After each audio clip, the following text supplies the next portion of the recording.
Rambutan E35 നമ്മുടെ വീട്ടിലുണ്ടായതാണ്. Yellow കളറിൽ നന്നായിട്ടിരിക്കുന്ന അടിപൊളി റംബൂട്ടാൻ E35. ലേശം കായ്ക്ക് വലിപ്പം കുറവാണ്, പക്ഷെ കാണാൻ നല്ല ഭംഗിയാണ്, നല്ല എണ്ണം ഉണ്ടാവും, നല്ല മധുരമാണ്. സീസർ, മൾവാന, N18 ഏത് വേണമെങ്കിലും നിങ്ങൾക്ക് നടാം. കൊമേഴ്ഷ്യലായിട്ട് നടുവാണെങ്കിൽ N18 നട്ടാൽ മതി. പക്ഷെ വീട്ടാവശ്യത്തിന് നമ്മൾ സീസറോ E35 ഒക്കെ നട്ട് കഴിഞ്ഞാൽ നല്ല മധുരമായിരിക്കും, നല്ല തേൻ കിനിയുന്ന റംബൂട്ടാൻ. ഇതൊന്ന് പൊട്ടിക്കാം.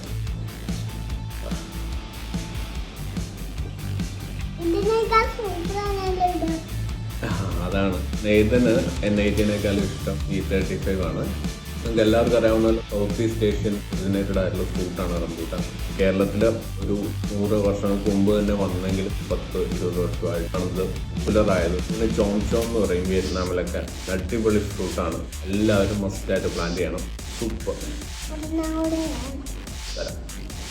ഒരു തുപ്പിക്കലാണ്.